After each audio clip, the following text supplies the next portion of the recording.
They say awakening is beautiful. They say enlightenment is peaceful. They say the moment you wake up, your life becomes lighter, easier, softer. But anyone who has truly experienced a spiritual awakening knows a harder truth. The first thing awakening does is break you. It tears down the illusions you spent your entire life protecting. It dissolves the identities you clung to for safety. It exposes the hollowness of the masks you spent years performing behind. Most painfully, it shows you how alone you always were beneath the noise of the world. Alan Watts often said that the moment you become conscious of your own inner universe, you begin to sense a distance widening between you and everyone around you. Not because you are better than them, not because you have outgrown them, but because you have started to see life without filters. And the world rarely rewards those who see too clearly. Awakening is not a gentle sunrise. It is a wildfire that burns away everything false, every belief you inherited, every expectation society placed on you, every role you were forced to play, every piece of yourself you abandoned to fit in. And when the flames die down, you are left standing in the ashes of your old life, aware, exposed, raw, trembling, and more conscious than ever. This is the loneliness Alan Watts spoke of. Not the loneliness of being without people, but the loneliness of seeing reality without the comforting illusions that most people still live inside. Awakening makes you lonely, because truth makes you separate.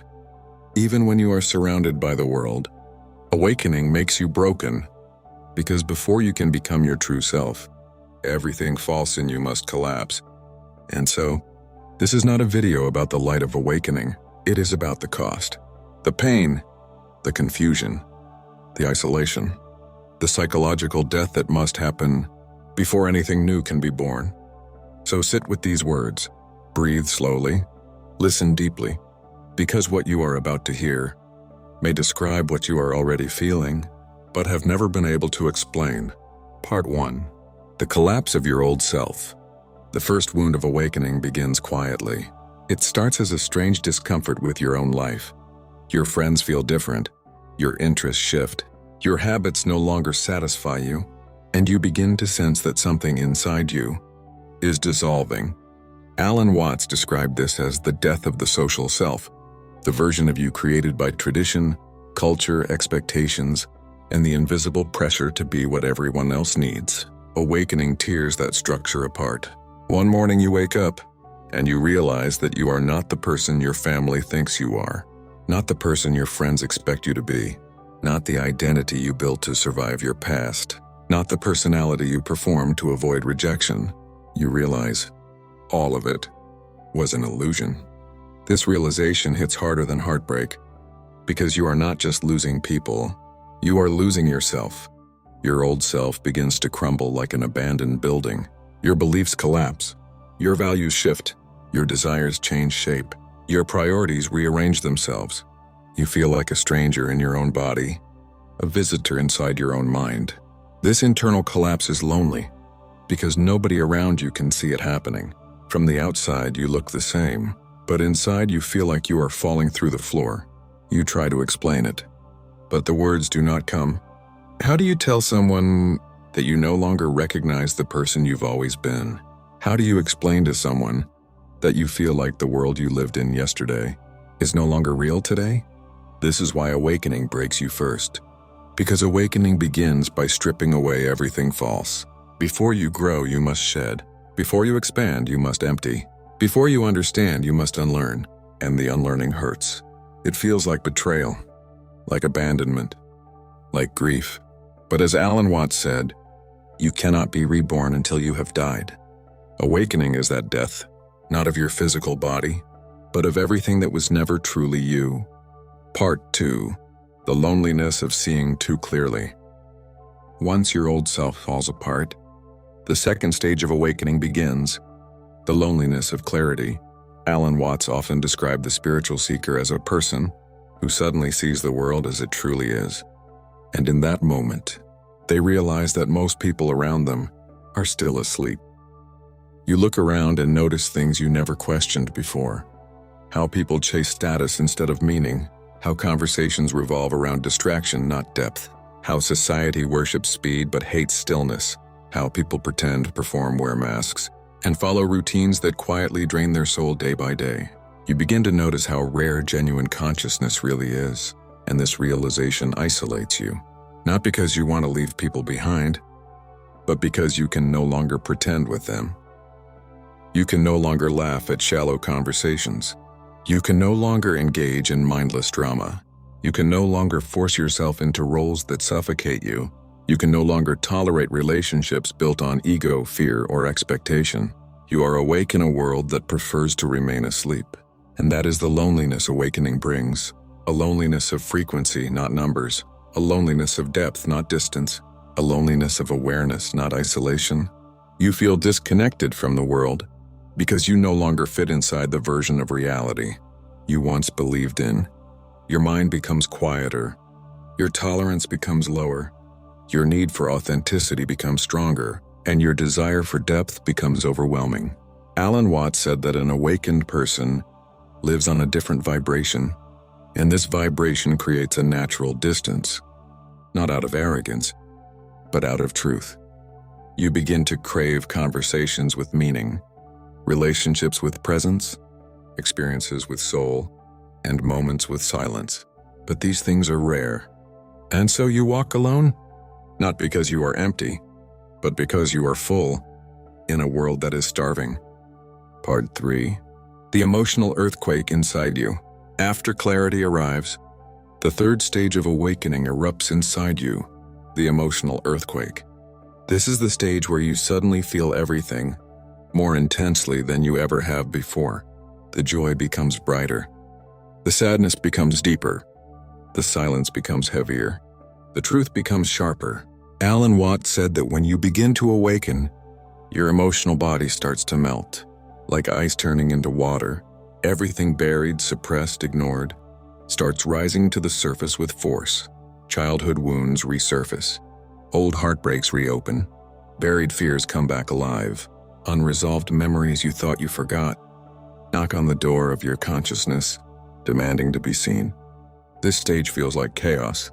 It feels like your heart is on fire. It feels like you are losing control, when in reality, you are finally becoming free. You start crying without warning, laughing without reason, questioning everything you were once certain about. The emotions hit in waves. One moment peace, another moment pain, one moment clarity, another moment confusion. You ask yourself, why am I feeling everything so strongly? Why can't I go numb again? Why can't I go back to who I was? But awakening doesn't let you go backward. For years you were emotionally asleep. You lived in survival mode, holding yourself together because you had no other choice. But now your inner world has cracked open, and everything you once buried is escaping through the fracture. This emotional intensity is not a punishment, it is a cleansing. The more awake you become, the more your system refuses anything false. Your body rejects lies. Your mind rejects illusions. Your heart rejects anything shallow. This stage feels lonely because you cannot explain to anyone why you feel so deeply. They tell you to just relax, to stop overthinking, to be normal, not realizing your world is being rebuilt from the inside out. You are not becoming emotional, you are becoming human again. And this sensitivity, this emotional reawakening, is painful because it is the first time you are truly feeling without the armor you once lived behind. Part 4. The disconnection from the old world. Once your emotions begin to awaken, the next stage arrives quietly, but hits harder than all the rest. The disconnection from the old world. Alan Watts often spoke about the spiritual distance that forms between the awakened and the unawakened. It is not a chosen distance, but a natural one. You do not isolate yourself. You simply no longer resonate with the world you once belonged to. Your old interests feel dull. Your old conversations feel empty. Your old habits feel meaningless. Your old relationships feel foreign. You try to step back into your old life, but it no longer fits you. It feels like wearing clothes that belong to someone else. You begin to see the world differently. The noise of society overwhelms you. The rush of life exhausts you. The expectations of others suffocate you. The artificial smiles drain you. The constant stimulation annoys you. The endless chasing feels pointless. You start craving quiet places. Empty rooms, soft music, open skies, deep conversations, solitude. You become aware of how much of your life was built on autopilot, working without passion, socializing without connection, talking without meaning, living without presence. And now that you are awake, you can't pretend anymore. Your soul refuses to participate in a life that no longer nourishes you. This disconnection is painful because you feel caught between two worlds. The world you are outgrowing and the world you have not yet found. You feel alone, not because nobody understands you, but because you are still learning to understand yourself in this new state of being. Alan Watts said that awakening is like being pulled out of a dream. While everyone else continues sleeping, you want to shake them and say, "Look, don't you see? Don't you feel what I feel?" But they don't. Not yet. And so you walk through life like a quiet observer, watching a world you no longer belong to, while searching for the one you haven't reached. This is the sacred loneliness of awakening, a loneliness that arrives when you stop living unconsciously and start living honestly. Part 5. The breaking of relationships and bonds. The fifth stage of awakening is one most people fear the most: the collapse of relationships. When you awaken, you don't lose people. You lose illusions. You lose attachments. You lose the parts of yourself that needed validation. And when those parts disappear, so do the relationships built on them. Friends you once trusted feel distant. Partners you once loved feel misaligned. Family dynamics shift. Group circles weaken. Lifelong bonds fade. Alan Watts described awakening as the purification of relationships, meaning anything not built on truth, depth, or mutual consciousness begins to crumble naturally. You start noticing patterns you tolerated for years: the manipulation, the emotional dependency, the superficial bonding, the transactional attention, the lack of genuine presence, the conversations that go nowhere, the connections that drain instead of energize. Awakening makes you see who is truly aligned with your soul and who is only aligned with your wounds. You no longer feel the desire to chase people, to please people, to shrink for people, to sacrifice your peace, just to maintain a connection. Your heart becomes honest, and that honesty creates distance.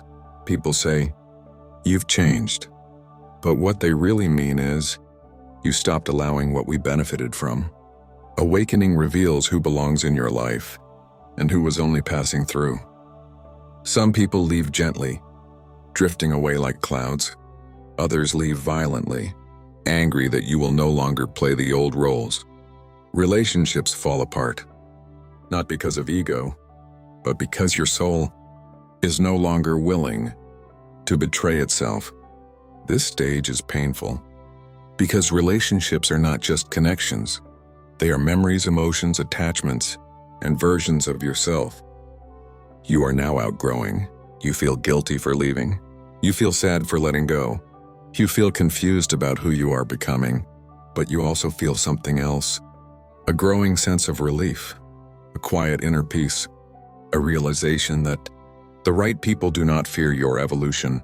Alan Watts said, "Your only obligation in life is to be true to yourself. And when you finally follow that truth, everything false falls away."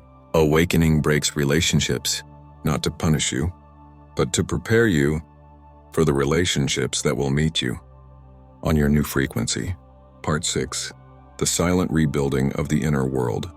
After the collapse, after the loneliness, after the emotional storms, after the breaking of relationships, a strange quiet stage begins. This is the sixth stage of awakening, the silent rebuilding. Alan Watts often spoke of this moment as the inner reconstruction, a period where nothing outside you changes, yet everything inside you begins to reorganize itself. This stage is subtle. almost invisible. To anyone but you, you begin to notice. Your thoughts are calmer. Your reactions are softer. Your mind stops running in circles. Your ego grows quieter. Your intuition becomes clearer. Your inner world feels more spacious.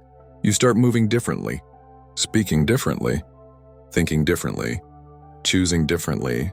You become less reactive and more reflective, less rushed and more aware, less anxious and more rooted. You begin discovering yourself, not through others, but through your own presence. This stage feels lonely because you spend a lot of time within yourself. You begin observing your own patterns, understanding your wounds, healing at depths you never realized needed healing. You no longer need external noise to distract you. You no longer need constant company to feel alive. You no longer need approval to feel valuable. You begin to understand that peace was never outside, it was always inside, buried beneath layers of survival. This rebuilding is slow, gentle, almost invisible, like a flower blooming underground before breaking the surface. But even in this quiet, there is a lingering ache, a loneliness that whispers softly, a sense of being between worlds. Not the person you once were, not yet the person you are becoming. Alan Watts said, "When you let go of who you think you should be, you become who you truly are." This is that stage, the stage where your soul starts remembering itself. Part 7. The transformation into a new self. After the inner rebuilding comes the 7th stage, the transformation. This is the moment when your old wounds stop defining you, your old fears stop controlling you, your old patterns stop repeating, your old loneliness stops hurting. This transformation is not loud. It does not announce itself. It does not show off. It arrives through subtle shifts that only you can feel. You begin choosing peace over attention, presence over distraction, truth over comfort, depth over superficiality, solitude over noise.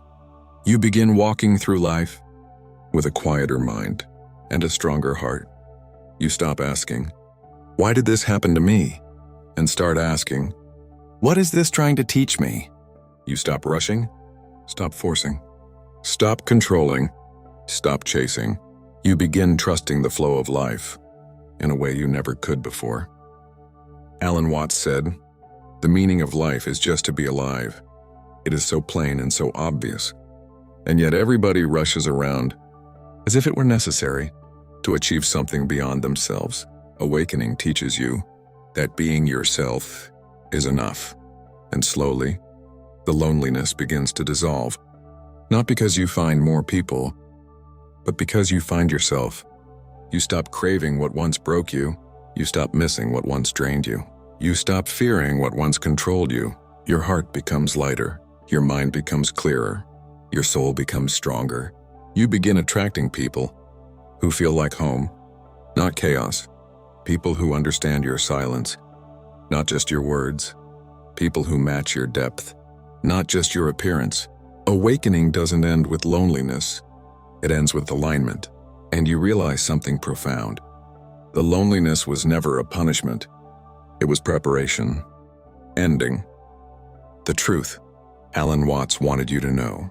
And so we arrive at the final truth Alan Watts spent his life teaching. Awakening breaks you, so it can rebuild you. Awakening isolates you, so it can free you. Awakening empties you, so it can fill you with truth. You were never meant to stay broken. You were meant to be transformed. The loneliness you feel is not a flaw in your journey. It is a sign you are on it. You are shedding identities that were too small for your soul. You are releasing relationships that were never aligned with your path. You are outgrowing versions of yourself that were built for survival, not authenticity. Yes, awakening hurts. Yes, it breaks you. Yes, it makes you walk alone. But what waits on the other side is not emptiness. It is clarity, peace, and a life that finally feels like your own.